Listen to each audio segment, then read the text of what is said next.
Tips from Trestle is brought to you by eMenuChoice Point of Sale and Clark Food Service Equipment.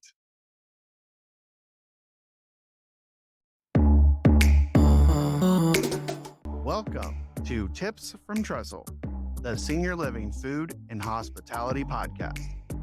This podcast explores the senior living industry with a unique focus on food, hospitality, and the community experience. I'm your host, Aaron Fish.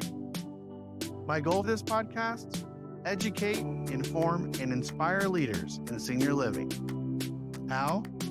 By bringing the resident and customer experience to the front of mind in our industry. We should bring the passionate spirit of food and hospitality to everything that we do and everyone we serve each and every day. So what are we waiting for? Let's get to it. Today on Tips from Trestle, I'm joined by Katie Churchill. Katie is a managing partner at Full Spectrum Search Group, overseeing the senior living practice on the West Coast, recruiting and retained searches for executive leadership roles. Prior to recruiting and working at Full Spectrum, Katie spent 10 years in the senior living industry as a regional sales director and sales director for companies on the West Coast. During her free time, Katie loves to spend time with her husband, her 2 kids, and their dog, Rivers. She loves going to Mammoth, to the beach, reading, and running around with her toddlers. Katie, thanks for joining me today on Tips from Trestle. Thanks for having me, Aaron. And I should also add in there, we got a puppy over Christmas. Oh, I've got 2, Rivers and Holly. So, I've yeah. been there. We had toddlers and 2 dogs, and when those 2 dogs passed, we decided we'll get another dog, but only 1 dog, and that will be the max until the kids are gone. There you go. Yeah. Yeah. I don't know what came over me. I guess I love to add chaos to my life, but yeah, here we Yeah, are.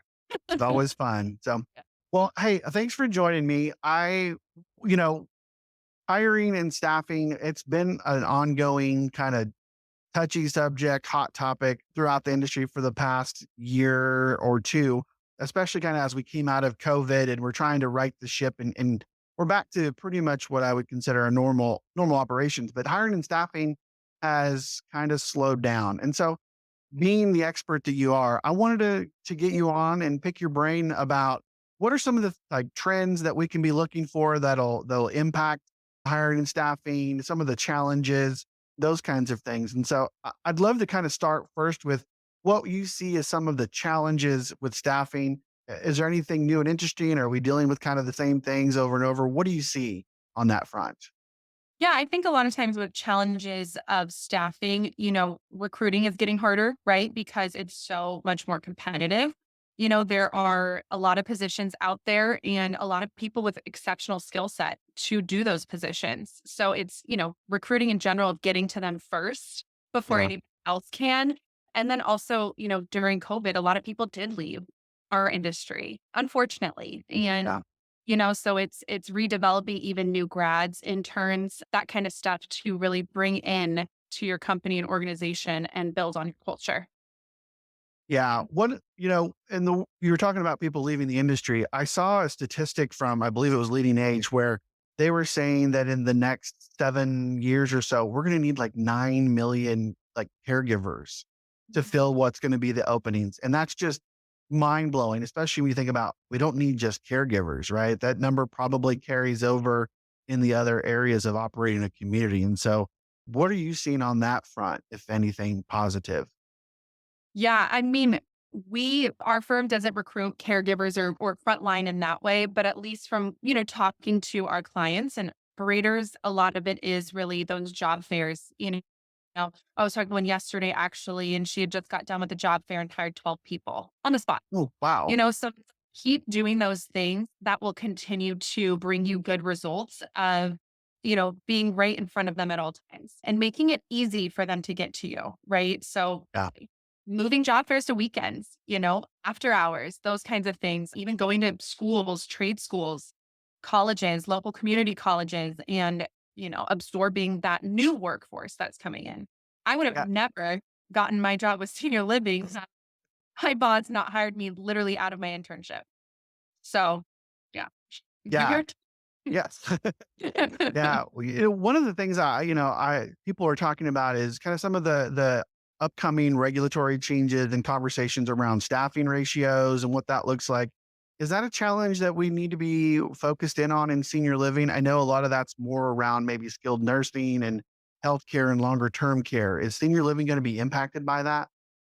I would say, yeah, especially when you think of memory care, right? Or enhanced, memory support communities that are needing to have better ratios to take care of behaviors for residents. The other thing too is, active adult communities are certainly on the rise. And, when you have a full CCRC campus or even a life plan community, you're going to need to have an increase in staffing to be there for your residents throughout their life, right? In your Yeah. community. So yeah, I mean, regulation wise, that's all. There's been a lot of changes through COVID, even of what's acceptable or not, and even for our recruiting when it comes to clinical team members. We're having to get a little bit more savvy in the licensing required for some of the states we serve.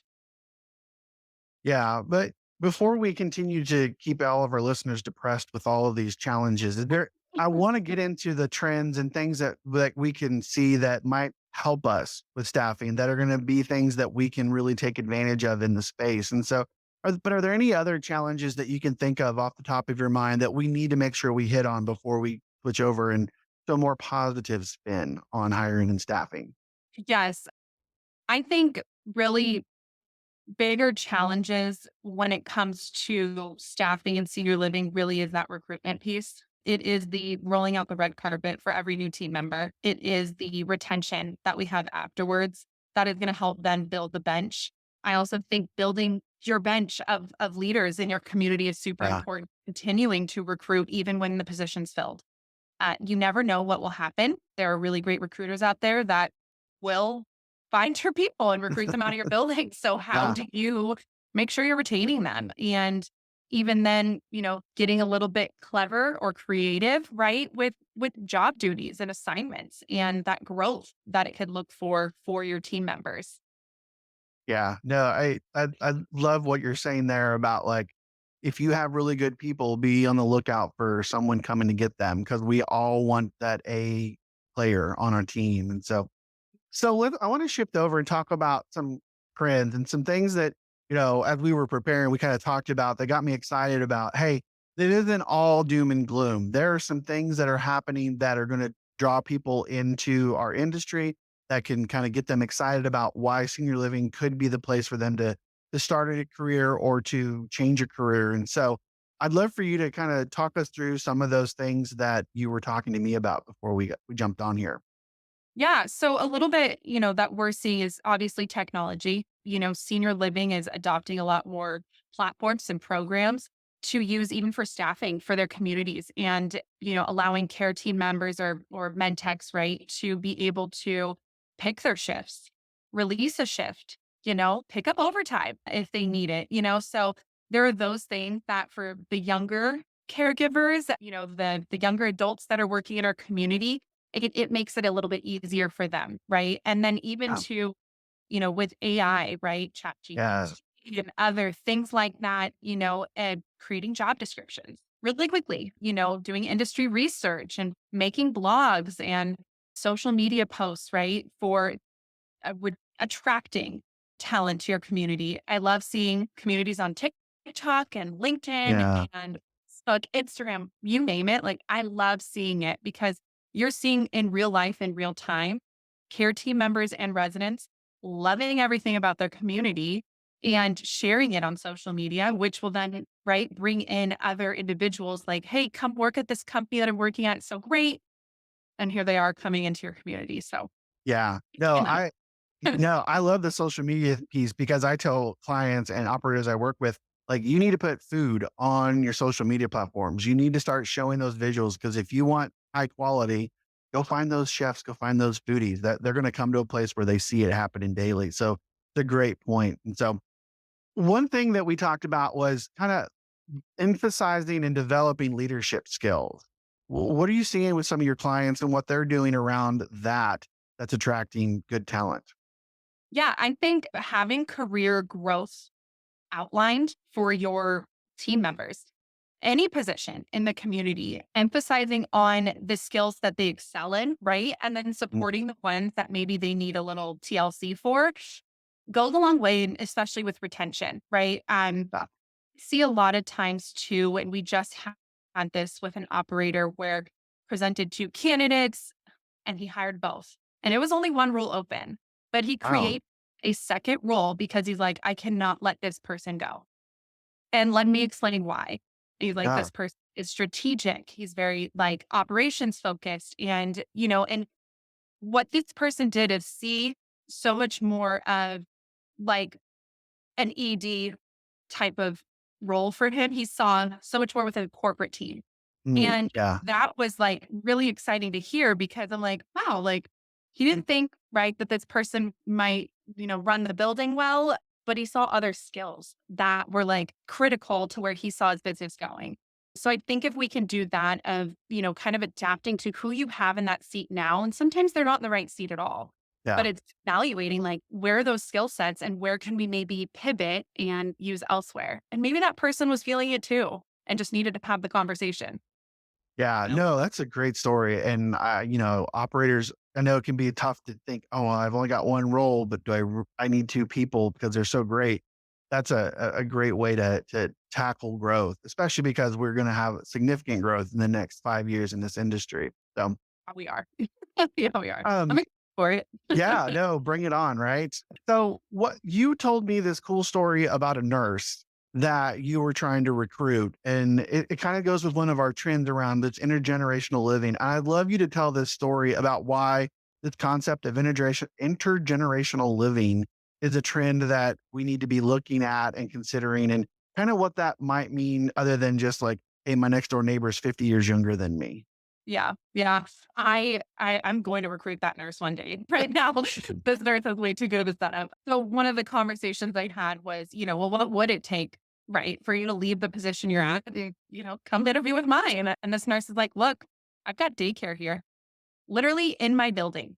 And I was just thinking, gosh, first of all, how incredible for this clinical leader, right, who spends a lot of time in her community and can stop in and have lunch with her kids, right, at the building. Yeah, But then also, like, how great for these residents that can also do the same thing and go and hang out with kids. And from what I understood, it was, kids, even after school program, right? So even if they're 10, 12, 15, can come to the build, have a spot to do their homework. Well, like, and so that, granted, they don't live there, right? But they are intergenerationally interacting at all times. And, yeah, I brought my son to my community after he was born and to, meet all the residents. And I'm sitting there playing mahjong, and my resident literally rocks my baby to sleep.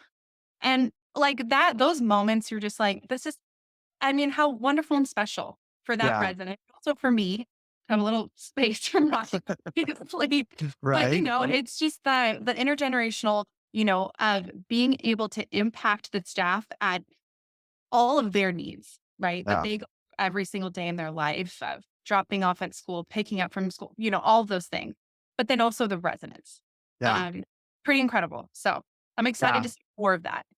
Yeah, no, I was talking to someone just yesterday about like how do you create more like engagement and natural and organic engagement in a community. And you literally just described like about 100 different touch points with this intergenerational kind of approach. And so it's definitely something that I think is going to continue to impact, especially as we think about opportunities for staff going forward.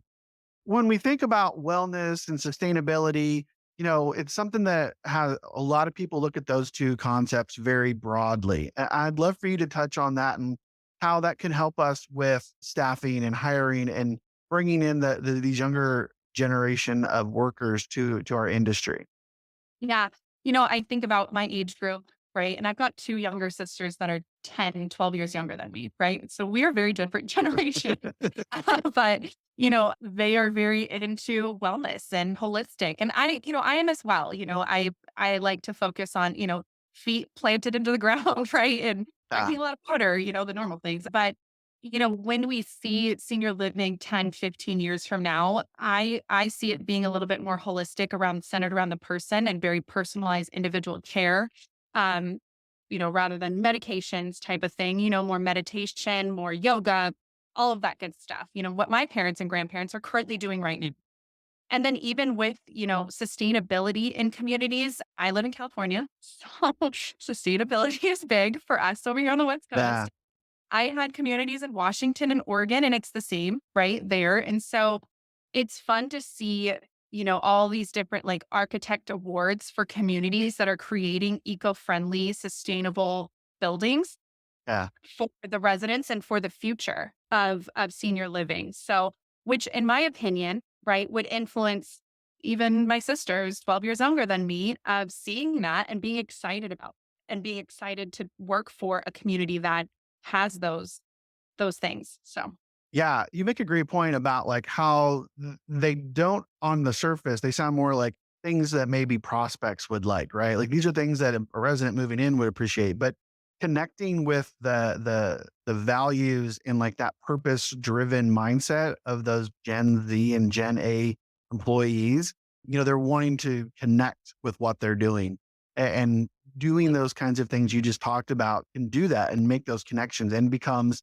hey, maybe I should move. If everything else is equal, I'm going to move community A up because they took a little more time to address that thing that's more important to me. So that's a great point you make. So and people want to be proud, right, of where they work, and they want to yeah, scrape it from the rooftops. My building won the architect award for being sustainable and eco-friendly design. And, those are all things that, you want your team to shout from the rooftops about your community. Not only will it bring leads in, but it also brings then leads in for employees and team members. So yeah, definitely. So you had briefly mentioned active adult communities when we were talking about challenges, right? And I think this is an opportunity around staffing, maybe from my vantage point, a little different. So I'd love you to tell me where, if I'm wrong in this thinking. But when I think about this these active adult communities, it's kind of helping us, maybe offset some of the needs in senior living for like assisted and independent because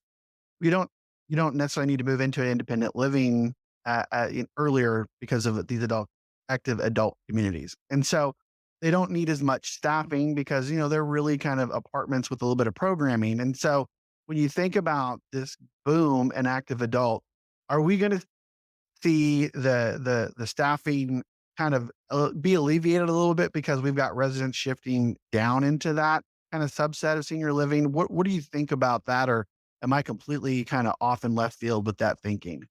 yeah, I mean, I think to the community, right? That specific community, right, would not have obviously caregivers Yeah. or nurses on staff. It is fully independent of, you might see housekeeping, dining room servers and wait staff and that kind of staff operation. But then you also have to think about home health and hospice and the impact then that they will have in hiring for care team members Mm, because that resident, right, living there could then have care from third party. yep. So that part, I think will offset in the active aging, but then increase for home health and hospice and Yeah. home care aides. Yeah. Yeah, and I think home care is something that, there's an increasing demand for, and so, there's this, how do we solve the middle market solution problem? And I think, that's a whole nother like series of podcasts. But uh, Joshua for that one because he yeah, runs health and hospice part of yeah. Well, let me ask this: when you guys are looking at like leaders and staffing for those, do you find a lot of crossover in the Oh, yeah. candidates? Yeah.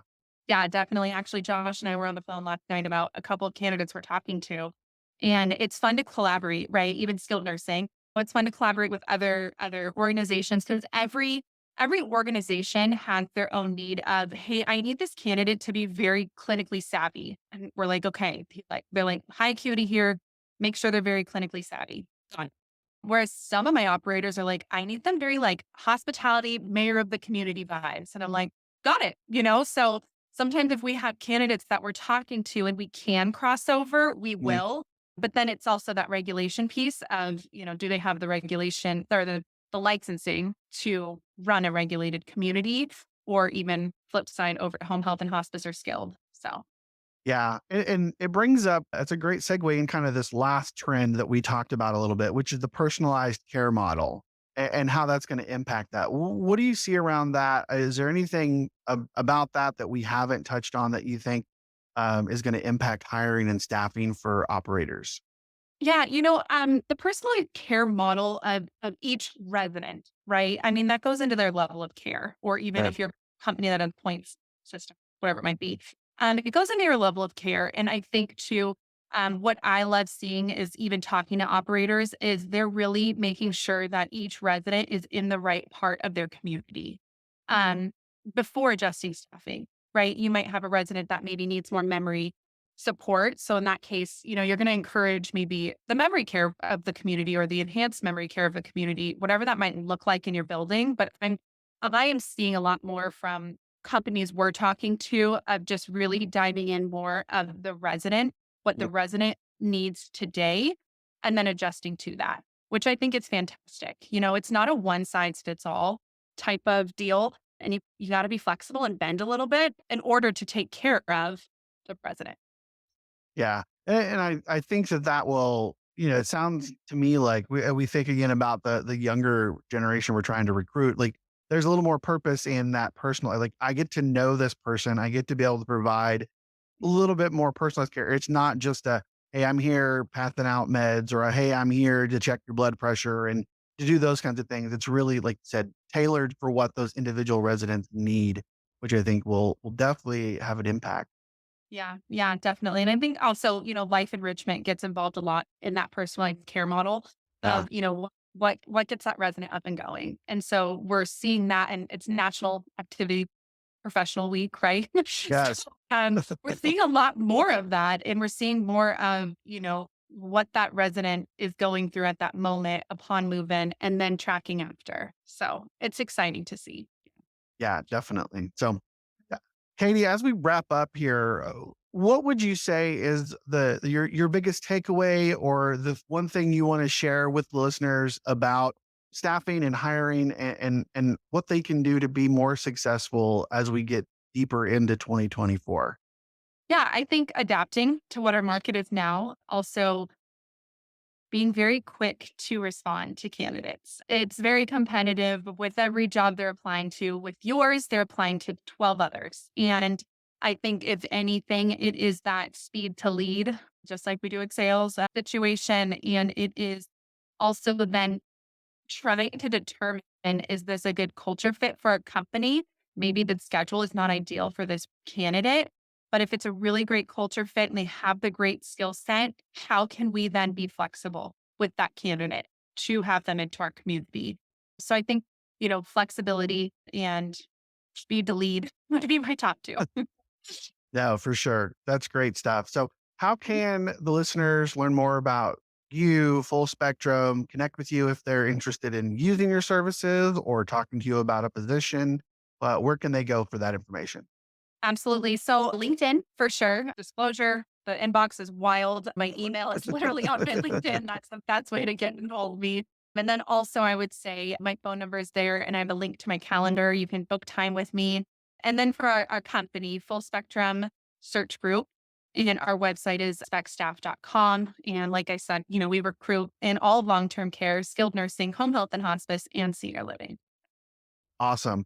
Well, Katie, I always love chatting with you. This is super enlightening. And I know we talked about staffing and hiring for senior living in general, but I know this applies to the food service pieces too. So thank you so much for all your knowledge and insights and bringing them today on Tips from Trestle. Yeah. Thank you for having me. So there it is, everybody. Another one in the books. Thanks again for tuning in. Please follow, like, and subscribe on YouTube, Spotify, Apple, or wherever you get your podcasts. And be sure to follow us on social media at Tips from Trestle. You can also learn more about the work I do by following me on LinkedIn, Twitter, Instagram, and even TikTok. And be sure to check out Trestle Hospitality Concepts at www.trestlehospitalityconcepts.com. I'm your host, Aaron Fish, and this has been another episode of Tips from Trestle.